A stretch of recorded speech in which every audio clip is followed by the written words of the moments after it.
Bayangkan, sebuah negara yang selama puluhan tahun dianggap sebagai pompa bensin fosil dunia, negara yang mengeruk kekayaannya dari perut bumi dalam bentuk bongkahan hitam bernama batu bara. Itulah citra Indonesia yang dunia kenal. Namun, saat Anda menonton video ini, sebuah pergeseran tektonik sedang terjadi secara diam-diam. Lupakan apa yang Anda ketahui tentang energi global. Sementara negara-negara besar di Eropa dan Amerika sedang tertiti-titi menghadapi krisis gas dan fluktuasi harga minyak, Indonesia sedang menyiapkan sebuah senjata rahasia. Ini bukan tentang senjata militer, melainkan penguasaan aset geologis paling unik di planet bumi yang selama ini kita abaikan. Indonesia tidak hanya sedang beralih dari batu bara. Kita sedang membuka gerbang menuju kedaulatan energi yang bisa mendefinisikan kembali posisi kita di pasar global pada tahun 2026. Apa sebenarnya energi misterius ini? Mengapa para investor raksasa dunia tiba-tiba melirik Indonesia bukan untuk tambangnya, melainkan untuk teknologi hijaunya? Namun sebelum kita masuk ke inti rahasianya, pastikan Anda sudah klik tombol subscribe dan aktifkan loncengnya. Mengapa? Karena di channel Dunia Boleh Tahu, kita akan terus membedah strategi besar negara ini yang jarang dibahas di media arus utama. Sudah? Mari kita bongkar mengapa era batubara akan segera berakhir.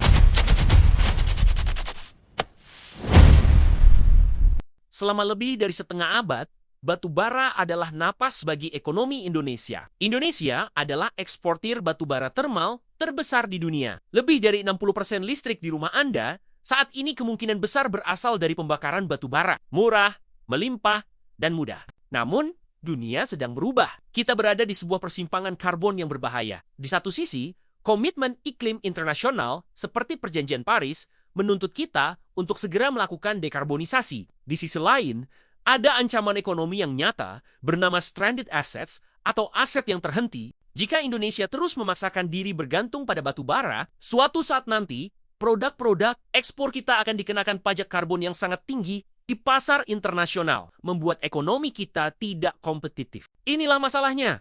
Bagaimana mungkin sebuah negara kepulauan yang sangat bergantung pada energi fosil bisa berubah menjadi adidaya hijau tanpa menyebabkan mati lampu massal atau kebangkrutan ekonomi? Jawabannya ada di bawah kaki kita sendiri. Senjata rahasia pertama adalah geothermal atau panas bumi. Indonesia tidak hanya memiliki 1 atau 2 gunung berapi, kita berada di jantung cincin api Pasifik. Secara statistik, Indonesia menyimpan 40% potensi panas bumi dunia. Ini adalah angka yang gila. Kita memiliki energi bersih yang stabil 24 jam sehari. Tidak seperti matahari yang hilang di malam hari atau angin yang tidak menentu. Mari kita bicara tentang PLTP Sarula di Sumatera Utara, salah satu pembangkit panas bumi terbesar di dunia, atau Wayang Windu di Jawa Barat. Ini adalah bukti bahwa kita sudah mampu. Tapi kenapa selama ini belum maksimal? Jawabannya adalah risiko dan biaya. Mengebor panas bumi itu seperti berjudi. Biayanya bisa mencapai puluhan juta dolar hanya untuk satu lubang bor tanpa jaminan uap yang keluar. Namun, pada tahun 2026, pemerintah mulai meluncurkan skema de-risking yang menarik investor global untuk mendanai eksplorasi ini. Jika kita berhasil memanfaatkan hanya setengah saja dari potensi panas bumi kita, Indonesia bisa mematikan seluruh PLTU batubara di Jawa dan Sumatera tanpa kekurangan 1 watt pun. Ini adalah emas hijau yang akan membuat Indonesia menjadi baterai raksasa bagi Asia Tenggara. Tapi panas bumi hanya permulaan. Senjata rahasia kedua adalah geografi kita sebagai negara kepulauan. Pernahkah Anda berpikir tentang kekuatan arus laut di antara pulau-pulau kita? Selat-selat di Indonesia Timur memiliki arus laut tercepat di dunia, yang secara teknis bisa memutar turbin bawah laut tanpa henti. Lalu, lihatlah ke utara, ke Kalimantan. Di sana, proyek PLTA Kayan sedang dirancang untuk menjadi salah satu sumber energi hidro terbesar di Asia. Kekuatan sungai ini bukan hanya untuk lampu rumah tangga, tapi untuk menggerakkan kawasan industri hijau raksasa. Mengapa ini penting? Karena masa depan industri dunia adalah industri yang menggunakan energi hijau. Perusahaan seperti Tesla, Apple, atau Samsung tidak akan mau membangun pabrik di negara yang listriknya masih kotor. Dengan membangun PLTA skala masif, Indonesia sedang mengirimkan sinyal kepada dunia. Datanglah ke sini, bangun pabrikmu di sini. Dan kami berikan energi bersih paling murah di dunia. Sekarang, mari kita bicara tentang kartu as kita, green hydrogen atau hidrogen hijau. Jika batubara adalah bahan bakar abad ke-20, maka hidrogen adalah bahan bakar abad ke-21.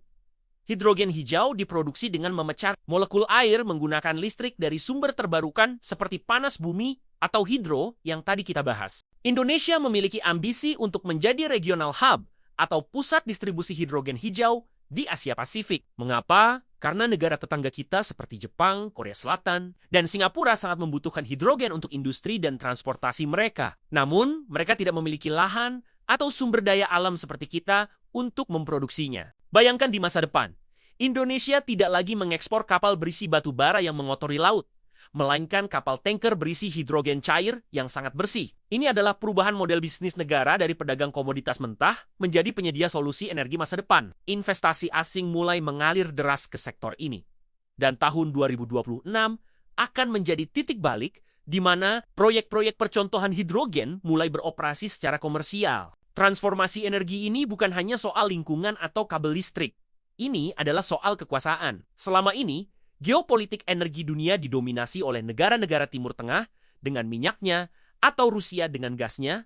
Indonesia, kita selama ini hanya menjadi pengikut. Namun dengan menguasai panas bumi, energi laut, dan hidrogen hijau, Indonesia sedang menata ulang dinamika kekuatan global. Kita sedang bergerak menjadi pemimpin di ASEAN Power Grid, sebuah sistem di mana Indonesia bisa mengekspor listrik bersih langsung ke Singapura, Malaysia, hingga Thailand melalui kabel bawah laut. Jika kita memegang saklar listrik bagi negara-negara tetangga kita, maka posisi tawar Indonesia di meja diplomasi internasional akan naik berkali-kali lipat. Kita bukan lagi sekadar pasar bagi produk luar negeri, tapi kita adalah sumber kehidupan bagi ekonomi Asia. Tentu saja, perjalanan ini tidak akan semudah membalikkan telapak tangan. Masih ada tantangan birokrasi, kebutuhan investasi yang mencapai ribuan triliun rupiah, dan adaptasi teknologi yang harus cepat. Transisi ini akan berdampak pada ribuan pekerja di sektor batubara yang harus kita pikirkan nasibnya. Namun, arahnya sudah jelas. Kerangka kebijakan sudah dibuat,